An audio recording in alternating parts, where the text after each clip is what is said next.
The baby's eyes were the first thing that stopped Elias cold, like a punch to the chest he hadn't seen coming. He was mopping the marble floors of the Whitmore mansion, sweat beading on his brow, when the child's gaze locked onto his from across the room. Those eyes, hazel, flecked with gold, mirrors of his own, held a truth that made his heart stutter. Elias Navarro was invisible in the Whitmore household.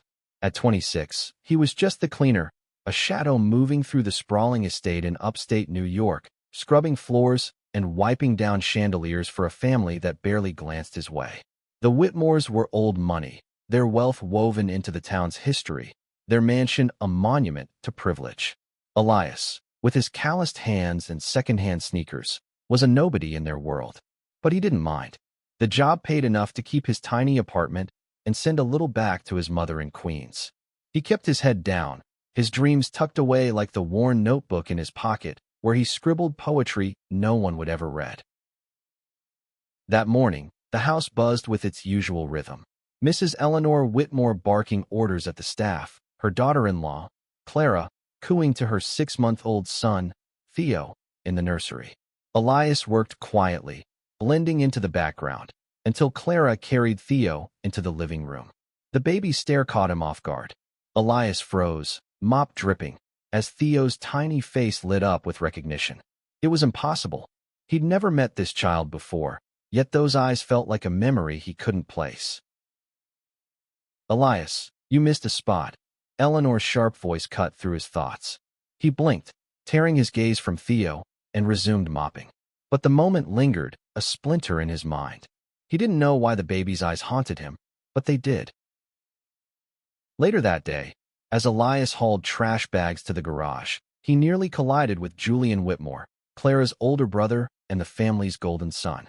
Julian was 32, all charm and sharp suits, with dark hair and a smile that could disarm anyone.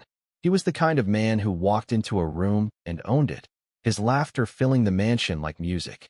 Elias had always avoided him, not out of fear, but because Julian's easy confidence made him feel small. "Sorry, man," Julian said, steadying Elias with a hand on his shoulder.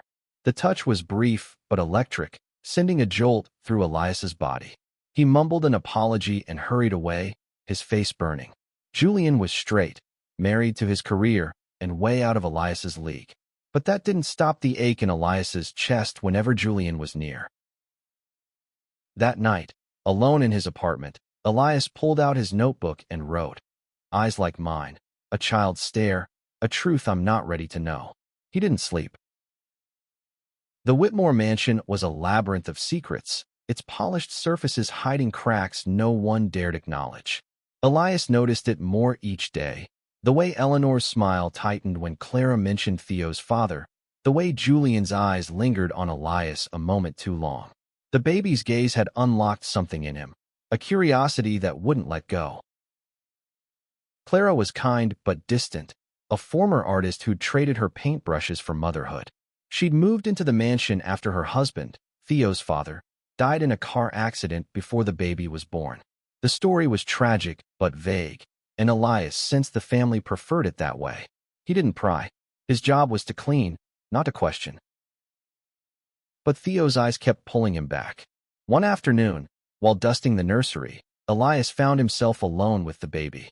Theo gurgled in his crib, reaching out with tiny hands. Elias hesitated, then leaned closer. "Hey, little guy," he whispered, his voice soft.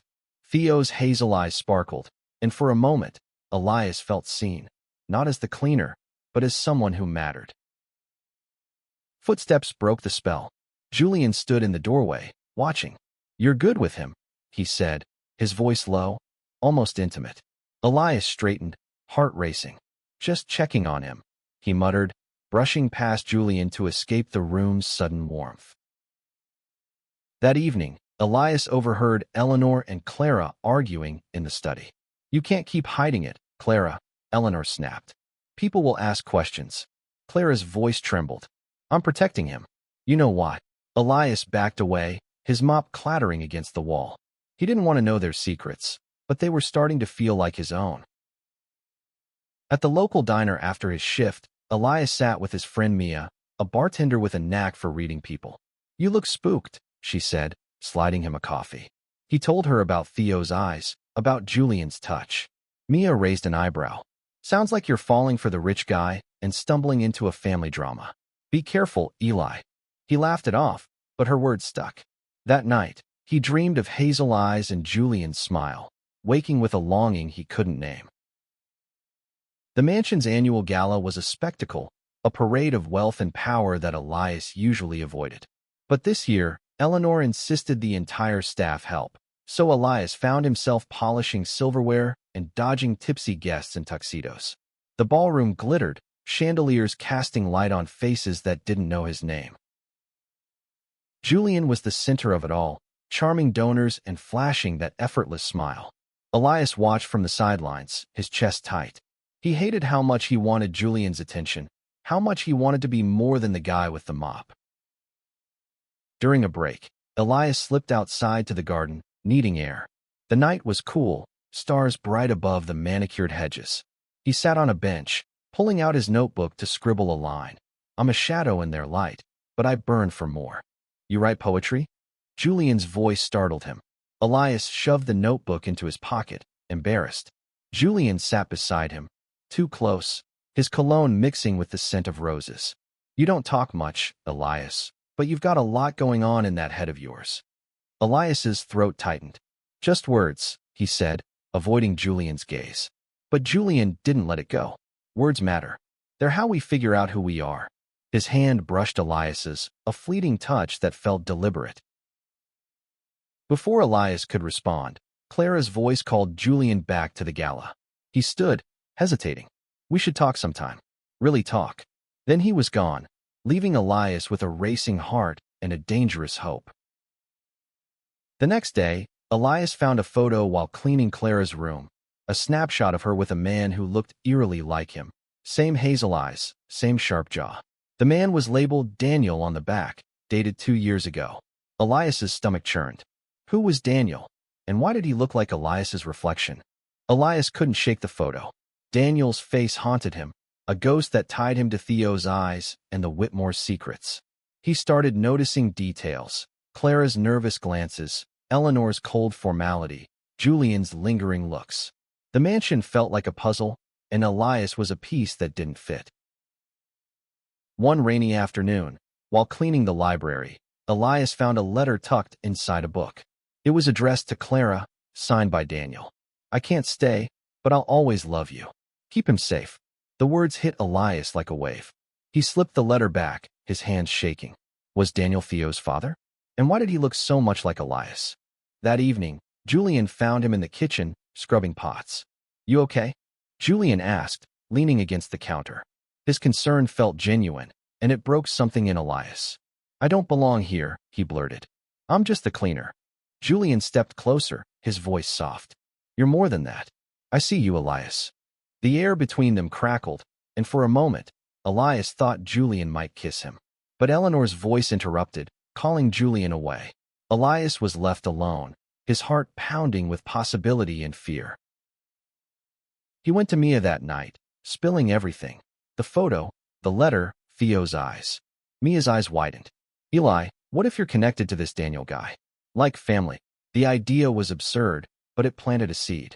Elias had grown up with just his mother, who rarely spoke of his father. Could Daniel be a link to his past? Elias started watching Clara more closely, piecing together the puzzle. She was protective of Theo, rarely letting him out of her sight. One day, while Elias was vacuuming the nursery, Clara broke down, tears streaming as she held Theo. "I'm sorry," she whispered, not to Elias but to the air. He pretended not to hear, but her pain echoed his own. Julian, meanwhile, was relentless. He found excuses to talk to Elias, to brush against him in hallways, to share quiet moments in the garden. One night, after the staff had left, Julian pulled Elias into the library. "I can't stop thinking about you," he said, his voice raw. Before Elias could protest, Julian kissed him. A desperate, hungry kiss that tasted of risk and truth.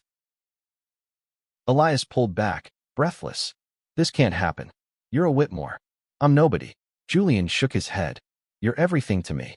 But the moment was shattered by Eleanor's voice outside, and Elias fled, his heart a battlefield of hope and doubt. He confronted Clara the next day, showing her the photo of Daniel. "Who is he?" he demanded. Clara's face paled. "He was my husband," she whispered. "Theo's father." She hesitated, then added, "And I think he might be your brother." The revelation hit Elias like a storm. Clara explained. Daniel had been adopted, raised in a different family, but his hazel eyes and features matched Elias's. Their mother had given Daniel up before Elias was born, a secret she'd kept to protect them. Daniel had died before knowing about Elias, but Theo was the bridge between them. Elias reeled, grappling with the idea of a brother he'd never known. Theo's eyes made sense now. They were a legacy, a connection to a past Elias hadn't understood. But the truth came with a cost. Eleanor wanted it buried, fearing scandal. She offered Elias money to leave, to stay silent. He refused. "Theo deserves to know who I am," he said, his voice steady.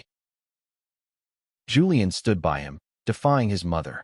"I love him," Julian told Eleanor, his hand finding Elias's. The words were a lifeline, but they also sparked a fire. Eleanor's fury was cold and sharp, threatening to cut Elias out of the family's orbit entirely. That night, Elias sat with Theo, the baby's tiny hand gripping his finger. "I'll fight for you," he whispered. Julian joined him, their shoulders touching. "We'll fight together," Julian said. For the first time, Elias felt like he belonged. The battle wasn't easy. Eleanor tried to control the narrative, but Clara stood up to her, revealing the truth about Daniel to the town. The scandal rocked the Whitmores, but it also freed them. Clara embraced Elias as family, and Theo became the heart of their new bond. Elias and Julian faced their own struggles. Julian came out publicly, his love for Elias a quiet revolution in a town steeped in tradition. They faced whispers and judgment, but their love grew stronger, rooted in honesty. Elias's poetry found a voice, published in a local journal, his words a testament to resilience.